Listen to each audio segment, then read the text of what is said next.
Hi guys, it's Sam Lyon. I have my t-shirt on, which you can buy now. They're on my website. Highly recommended.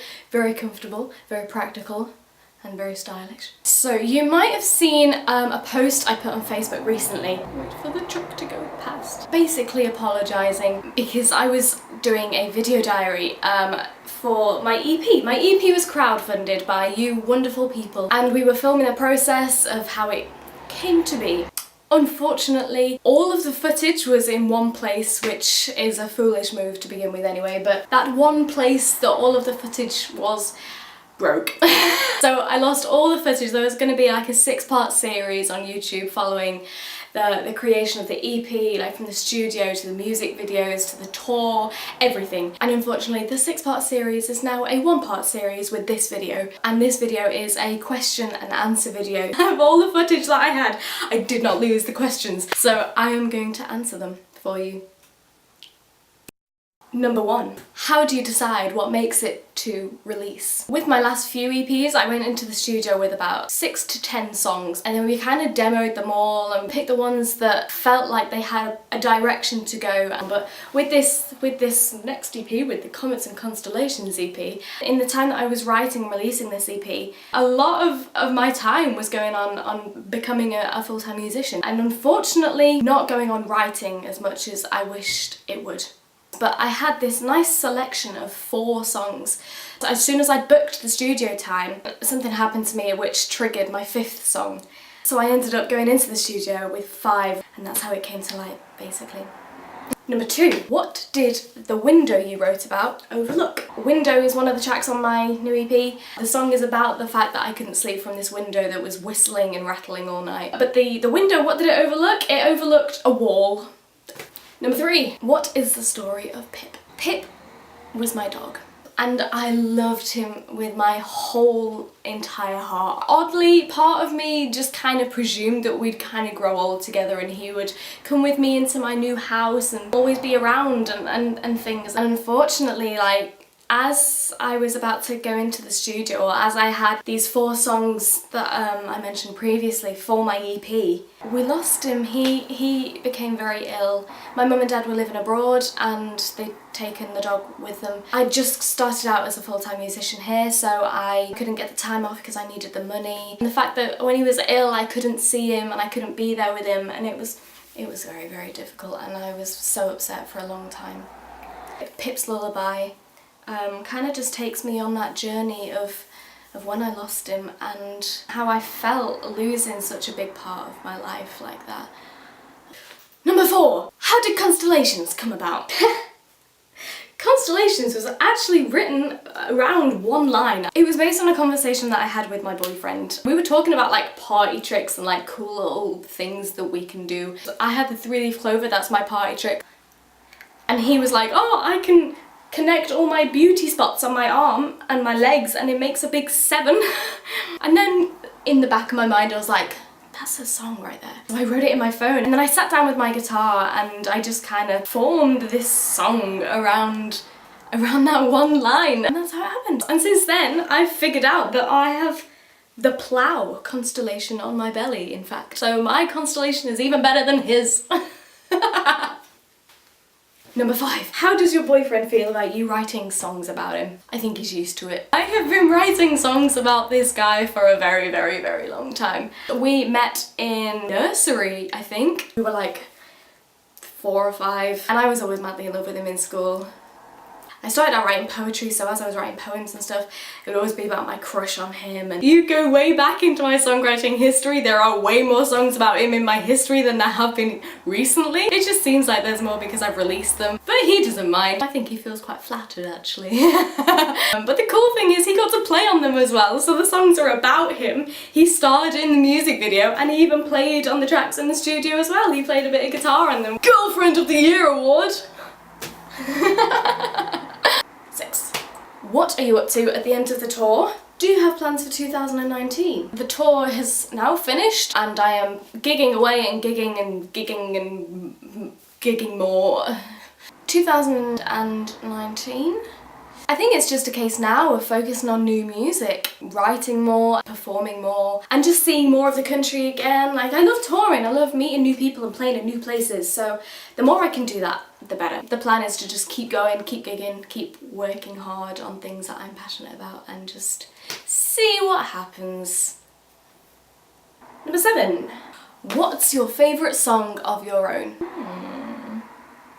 All of my songs are about different parts of my life, and when I play them I always think back to the time that I was there and my mindset when I was writing it. It's hard to pick a favourite. It's between Constellations, because it's so different from any other song I've written. It's not really got a chorus or a verse or like structure. And I learned how to play my guitar better. And I find it so fun to play, even though it gives me like blood blisters because I play it so hard and so aggressively. So it's between Constellations and Every Second Counts. Is a very personal song and an inspirational song, and I always like to think that when I play it people listen to the lyrics and they take them away with them, and I like to be able to write things that have the potential of changing someone's mindset or their life. If they're in a difficult position, it might help them.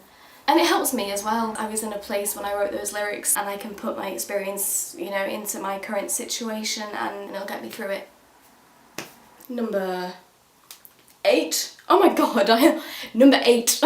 If you could pick only one of your original songs to perform for the rest of your life, what would it be? Probably Every Second Counts. I think I'm still torn again between Constellations and Every Second Counts because Constellations is just so fun to play. I just love playing it. But I just love the meaning of Every Second Counts, and I love that it's something that people can listen to and take away, and it's got that ability to change things for people, hopefully. I mean, I might just be being really big-headed here, but hopefully.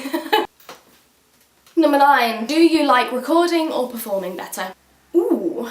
I love recording because I love the process of a song that I've written like in my bedroom really softly with my acoustic guitar. I love listening to that and taking it somewhere else. When you get different people's inputs on something, it's amazing what you can do with it. I love hearing people playing along with my songs and being like, hey, this would work, and I'm like, oh my god, I would never have thought of that, ever. It's such an exciting process. But performing, I love performing because I'm a people person and I love mingling with people and I love talking to people and I just love sharing my music with people. Oh my god, that's such a hard question.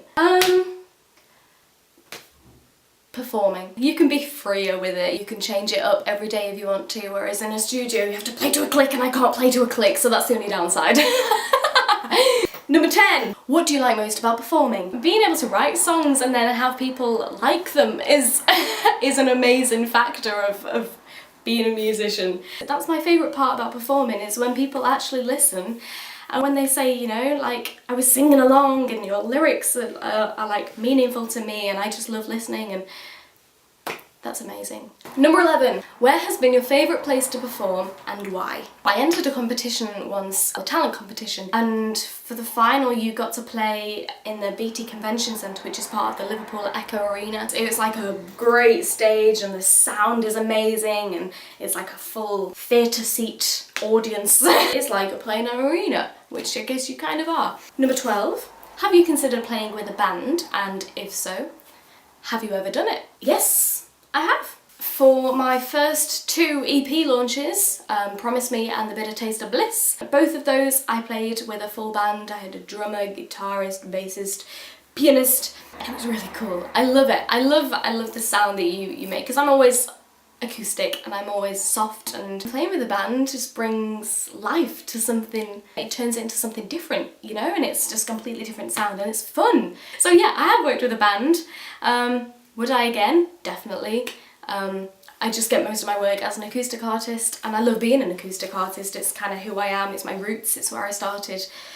But I am definitely not against being in a band. 13. Do you still get the same enjoyment from music as you used to before it became a job? Or is it too much like work? No, I think I still enjoy it equally as much, if not more. It's my dream and it's my goal to aim for. As soon as I complete one thing, I push myself to another thing, and it makes me a better artist. And yeah, it is a job, but it's a great job to have. I want to be known as an artist, and I want to be known for someone who works hard. 14. Are you working on any new songs? Maybe. 15. How old were you when you wrote your first song? Was it a good one? This is a very difficult one. Because I don't really know where the first song kind of started. Growing up, I wrote poems. From the moment I could write, I used to write poems. I had little exercise books that I used to have all full of poetry and poetry. Really rubbish poetry, but I was like 5, you know? But that's where it started. That's like the roots of my songwriting. I used to write poems all the time, and I'm not really sure where the transition happened, where they went from poems to songs. So I can't really tell you where the first song came from or how old I was. But I have been writing a very long time. There's one song I remember, and that was like maybe my biggest first song. I think I must have only been like 10. I uploaded a video of me singing this original song on YouTube with like no backing, no piano, nothing. Just me singing this song, and it was called Angel in Your Heart. And some guy found it and messaged me and was like, hey, I want to write the backing track to this. It's a cool song. And I was like, 10-year-old me was going, ah, that's amazing. That's the first serious song I remember writing, and I think I probably wrote it even before then, but I uploaded it when I was like 10, I think. 16. What inspired you to make music? Avril Lavigne. She had a very, very big role in my music career. I really wanted to be Avril Lavigne. But then my dad as well, because my dad played guitar. He taught me bits on piano. He used to teach me like chopsticks when I was like in primary school. He got me the first thrill of music. I used to really enjoy doing it with him, something that we did together. But then I found my own idols and I found my own way to go, and that was Avril Lavigne. And then Taylor Swift, I guess, because Taylor Swift I got very much into. And her way of songwriting was like personal, and I could relate to that. That's kind of how I wrote, and my poems kind of stem from that as well, so I very much related to her. 17. Do you have a main source of inspiration, or do you get it from anywhere and everywhere? Anywhere and everywhere. Like things people say will just make me go, oh, that's a great idea for a song. Or I'll just sit down one day and pick up my guitar and be like, I'm just gonna wing it and just see what comes out my mouth. I always write from personal experience, but how a song starts is different every time. 18. What was the first CD you bought? One of my friends came into school once with a Grease CD with like a lyric book in, and we were all singing along to the lyric book like it was like a karaoke. And I was like, oh my god, I really want one, like my CDs don't have this. So I went to the shop and I bought a Grease CD, and that was the very first time I'd ever bought one. And I got it home and it didn't have a lyric book inside, so I was gutted.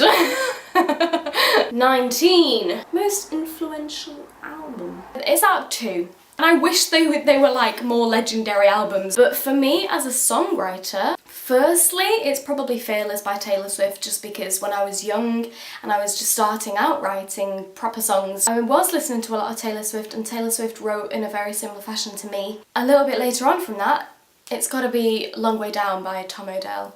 I just love how wild it gets, and with all my songs I was always very safe, and I wanted to kind of step it up. I can't write upbeat songs, so my Bitter Taste of Bliss EP was a challenge for myself to write something upbeat. Number 20! Who would you most like to duet with? It would be really cool to duet with Ed Sheeran, simply because when Ed Sheeran came about there was no acoustic music in the charts. It was all very commercial. I love the path that he paved in the charts. 21. Where do you see yourself musically in 10 years? In all fairness, if I am still doing what I'm doing right now in 10 years, I will be happy. I am working more or less every day. There are people who know my name and know my music. I can't ask for anything more. I would love to have a name in more places. I would love to be able to just go to a city like Paris and people be like, oh, it's Sam Lyon, oh my gosh, we've got to go to her show. But then at the same time, I don't want to be like hugely famous because I like my privacy too much. 22. How did you become a singer? Like the songwriting, it was a natural transition. It just gradually happened. I think I was about maybe 14 when I had my very first pub gig. 23. Did you ever take singing lessons? And if so, for how long? Briefly, in high school, I had a music lesson once a week, a singing lesson. I think I just did it for a year, and that was kind of it. I've never really had proper singing lessons. I think a lot of my singing experience is literally just down to experience, just from gigging and listening to myself back and being like, oh, I shouldn't breathe there, that note, that doesn't sound right. Just being very critical of myself. 24. Do you ever suffer from stage fright? I wish I could say yes, but no. 25. How do you describe your music? I don't know, what is it? It's kind of like pop, acoustic. Thank you so much to everybody for watching the video. Thank you to everybody who asked me a question. I didn't manage to get through all of the questions, unfortunately. I received far too many. But we got through 25, and I think 25 is a great number. And they're great questions as well, so I hope you liked the answers. And if not, then I hope you still like me. But thank you so much. Thank you for watching. See you soon.